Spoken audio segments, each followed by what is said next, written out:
The second group of people that deserve it to get hit are the Lehman Bear and Merrill Lynch guys on the fixed income management teams of these companies. What they allowed to happen is when they were doing these CDOs, they started to price the AAA paper such that nobody wanted to buy it. It was too expensive, or it wasn't high enough coupon. But they said, screw it, I'm just going to stick it on our balance sheet. We're making so much money on the other side, I don't care. And it's AAA, I can't get hurt. They took their leverage numbers from like 20 to 35 times because all they were doing was borrowing at LIBOR and owning AAA at slightly higher. No risk. If I can make 25 basis points with the compensation models you have on Wall Street and lever it to the max, I will. And they just owned it, owned it, owned it. Well, of course, you know, if Moody's made mistakes, which we found out they did, that'd be a big problem. The reliance upon that rating was fundamental to the system, and those guys broke the contract. They broke the trust. And these guys, through their greed and through their lack of management, basically got killed for doing so.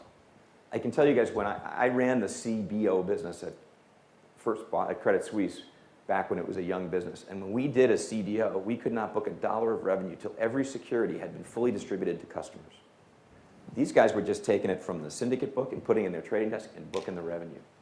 And if you look at it, Merrill Lynch had $32 billion of that stuff on their balance sheet. They had earned $500 million doing it. Writing that thing down by 25 or 50 basis points, whatever it is, wipes out the revenue for 3-4 years. Now, bonuses were paid on this $500 million, and the pain is now being felt by everyone else on that. There's no excuse to blow your balance sheets up like that, even if it was AAA. But again, they were relying on the agencies.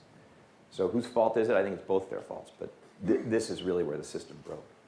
And if I'd have stood in front of you guys a year ago and said, hey, the US financial market is going to fail because of short-term AAA rated securities, you'd have all sent me packing. But that's what happened. That's really what happened. Yes, they were bad subprime. Yes, they didn't regulate certain stuff. But this is really this is a dirty little secret that is amazingly not being discussed out there. Revenue recognition and the rating agencies. Okay, we're just about done. Here's Paulson's plan. He had his 3-pager, which I've explained to you guys was a stopgap. I think he did it on purpose to play the system. Then he let Congress do their thing. We've all read this. There's no real news in this. And then the last thing was approved. I, for one, just editorial comment, I was really disappointed about all the extra tax breaks and pork and other stuff that got in this bill. I mean, there's 451 pages, and there's only 130 of those pages are related to the financial rescue. The rest is crap. And if there was ever a time to kind of move on and do it right, this would have been it. And I just found this to be immensely disappointing. And I actually think the plan, despite his best efforts, completely sucks, which is why I need to tell you what the right plan is. And this is good because I don't have to actually do anything. I just get to say it and then sit down, which is kind of fun. The first thing is, as we know from our current president, you have to package something for the world in a way they understand it in a soundbite. And what I would do is, the first thing you want to do is put a brand on it. I would ask Bill Gross or Warren Buffett or Larry Fink or somebody at BlackRock or somebody that everybody knows, and I would say, come run this pool for me. Not some 35-year-old kid from Goldman. He's probably very smart. But I'd put a brand in there, and I'd say, you know what, Bill Gross, I'm going to give you 20% of the profit of this plan. What is the plan? $700 billion funded at treasuries, 100% leverage, buying 8, 9, 10% mortgages. Technically, there's $70 billion of carry. I would assume no defaults, but there's a big pile of money to be made funded at governments. I would say to Bill Gross, you, Bill Gross, can keep 20% of that personally if you will run this for me. Leave PIMCO, take a leave of absence, come over here. We're going to tell the United States we get the best guy in the world, not somebody no one's ever heard of. And we're going to put him up there and brand it right around him, and he's going to get stupid wealthy, but we're all going to make money. And we're going to turn the best against Wall Street on themselves. That'd be the first thing I do. The second thing I do is I would not buy securities. I would invest in the banks themselves. Why not tell America, hey, we're just doing what Warren Buffett just did. Our deal is a 10% preferred stock with warrants, and if you take this investment, it comes with terms. We can observe your board, CEO comp, whatever it is. And the minute you don't need us, take us out at par, we're happy. But if I had, a name player doing the Warren Buffett trade over and over again, it's just, America understands that. To the death of newspapers, I can get that across in 90 seconds. Nobody understands this. I don't know. It's a bank shot. Who knows? You don't know what you're buying.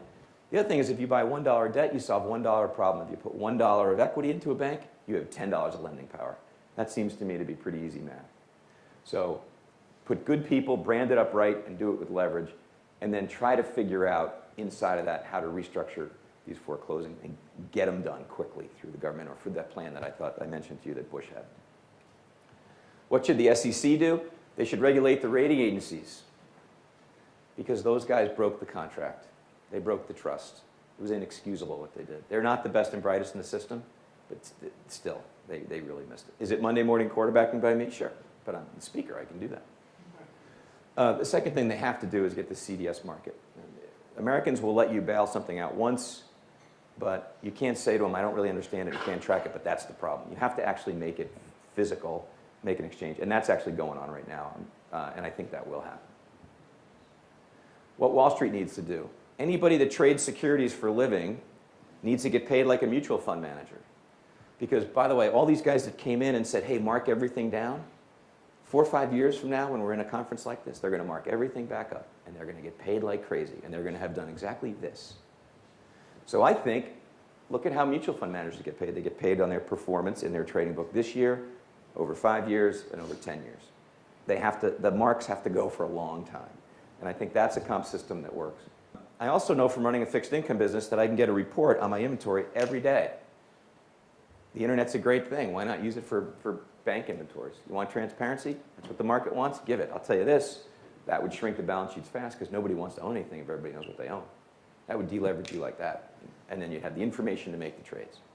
And I'd get rid of everything off balance sheet because it's stupid. It's just stupid. Lastly, in the mortgage world, I would, just like you have to get a Series 7 to be an investment banker, I would regulate all the people that sell mortgages to mom and pop America. It's ridiculous. It's a big security sale. It's amazing to me. It's not regulated. That is not going to hurt trade in the United States. That's going to protect everybody. And then I would keep the securitization business alive, but I would require every deal to be held back by the bank that originated the mortgage so that there's some ownership of the risk in the system. Otherwise, if it's just pass the trash, they'll pass the trash. They'll keep the good and they'll pass the trash, and that's not going to work. Here's like the Cialis commercial. Here's my disclaimer, you know. If you start to go blind, it's so it's going to change. You can't regulate human nature, and it'll be known with certainty 10 years from now, but that's my disclaimer. What are going to be the signs that this is over? What do you want to look for in the journal every day and say, oh, that's one on my list? First thing is, can we get a 90-day win streak going where no one talks about anybody failing on the first 5 pages of the paper? The other day it was the insurance companies. Every day it's somebody new. Let's get a 90-day streak. Let's start small. Okay, then you got to watch that LIBOR Fed funds thing or TED spread or pick a number, but that's the whole game. That little kind of inside baseball stat, kind of like slugging percentage instead of batting average, that's the one you want to look at. And when it gets down to kind of 50 basis points again, then we've got a banking system that's ready to work and ready to lend. You'll know if, everyone says, how will you know if the plan works? You'll know if the plan works if that spread compresses. It's a very simple question to me.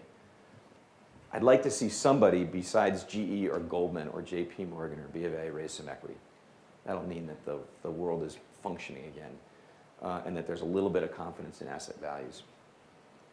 The other thing I look for is show me one good securitization deal. That'll mean the agencies are back on track. That'll mean that the returns got so overwhelming that a whole new bid will enter the market in the form of securitized kind of non-risk bid, and that will drive up those asset values. So look for a giant CDO. It's kind of funny to say it, but look for one. That'll mean that we're back on track. Here's my big one. When Wall Street, when I mentioned you guys that those guys that had to mark everything down and then they'll mark it back up, when Wall Street does an earnings announcement that says, hey, we made $1 billion this quarter, 500 million of which was a write-up of our trading book, then you will know that everything is safe because it is really hard to mark up securities in the absence of trades. And once they can get through their auditors and their risk managers in this new world that they can write stuff up, and there'll be pressure on them to do that, by the way, because their earnings models are broken.